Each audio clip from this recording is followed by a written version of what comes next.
بیت الخلاء جانا ہے تو اس کی ترتیب کیا ہے؟ یہ ذرا تھوڑا سا ٹرکی اور بڑا مزیدار ہے۔ بیت الخلاء میں داخل ہونے کے لیے بایاں لیفٹ الٹا پاؤں پہلے رکھنا ہے، اندر داخل کون سا پاؤں پہلے کرنا ہے؟ الٹا بایاں پاؤں، لیکن جوتی پہلے دائیں پہننی ہے۔ داخل ہونا ہے تو الٹا پاؤں بیت الخلاء کے اندر پہلے جائے، جوتی پہلے سیدھے ہاتھ والی پہنے۔ تو یہ کیسے ہو سکتا ہے؟ بالکل ممکن ہے۔ کیسے ممکن ہے کہ الٹا پاؤں اندر داخل کیا، جوتی کے اوپر رکھ لیا، جوتی پہنی نہیں، اس کے بعد سیدھا پاؤں لے گیا، سیدھا جوتی پہن لی، اس کے بعد وہ پاؤں اٹھایا پھر الٹی پہن لی، مسئلہ تو دونوں سنتیں پوری ہو گئیں۔ یہاں دو سنتیں پوری ہوئیں، بیت الخلاء میں داخل ہونے کی سنت، جوتی پہننے کی سنت۔ اسی طرح جب بیت الخلاء کے تقاضوں سے فارغ ہو کے باہر آئیں گے، اب اس کا ریورس کرنا ہے۔ وہ ریورس کیا کرنا ہے؟ الٹا پاؤں پہلے باہر نکالنا ہے جوتی سے، اور بیت الخلاء سے جو پہلے پاؤں نکالنا ہے باہر وہ دایاں ہیں۔ تو اس کا طریقہ کیا ہے کہ دونوں پاؤں میں جوتی پہنی ہوئی ہے، الٹے پاؤں کو خالی کر کے جوتی کے اوپر رکھ لے، اور دائیں پاؤں سے جوتی اتارے، بیت الخلاء سے باہر آ گیا، پھر یہ پیچھے آ گیا، اللہ خیر صلی اللہ، کوئی مشکل نہیں، سنتیں پوری ہو رہی ہیں۔ اس کا انسان تھوڑا سا خیال رکھے گا۔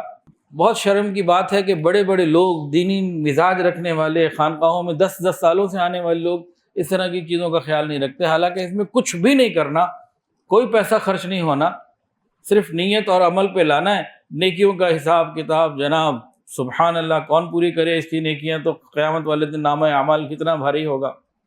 اچھا، اب بیت الخلاء جب جانا ہے، جانے سے پہلے وہ دیکھے اگر کسی انگوٹھی میں، لاکٹ میں لفظ اللہ، بسم اللہ، کوئی ایسی چیز لکھی ہے تو باہر اتار کے جائے۔ کوئی تعویذ وغیرہ اگر پہنا ہوا ہے اور اندر اچھے چمڑے میں منہ میں چھپا ہوا ہے تو اس کی گنجائش موجود ہے۔ تعویذ ہے اگر وہ پوری طرح اندر کور ہے تو وہ اگر گلے میں لٹک رہا ہے تو اس کی ٹھیک ہے، لیکن کوئی اور لاکٹ یا کوئی چیز جس میں لفظ اللہ یا ایسی کوئی چیز ہے تو وہ باہر اتار کے جائے۔ انگوٹھی ہے تو اتار کے جائے۔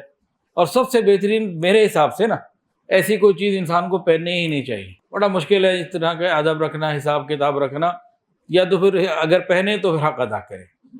ان چیزوں کا خیال رکھیں۔ بیت الخلاء کے باہر ہم نے اگر ایسی کسی کے پاس کوئی چیز ہے تو چھوڑ دی۔ پانی بعض مرتبہ نلکے میں ہوتا ہے، بعض مرتبہ ٹب میں، بالٹی میں، کسی برتن میں ہوتا ہے۔ نلکے میں ہے تو وہ تو نلکا تو ہاتھ سے کھول لیں گے، لیکن اگر بالٹی یا ٹب میں ہے وہاں سے پانی نکالنا ہے تو بہتر ہے کہ پہلے ہاتھوں کو کسی طریقے سے دھویا جائے اور پھر اس کے اندر ہاتھ ڈالا جائے۔ اب بیت الخلاء میں داخل ہونا ہے تو داخل ہونے سے پہلے دعائیں مانگنی ہیں۔ ایک دعا تو ہے اللہم انی اعوذ بک من الخبث والخبائث۔ اندر شیاطین ہوتے ہیں، وہ تنگ کرتے ہیں انسانوں کو، تو جانے سے پہلے دعا مانگنی ہے۔ ویڈیو کے نیچے سبسکرائب کے بٹن پہ کلک کریں، بیل کے آئیکن پہ کلک کیجئے تاکہ ہر نئی ویڈیو کی نوٹیفیکیشن آپ کو مل جائے۔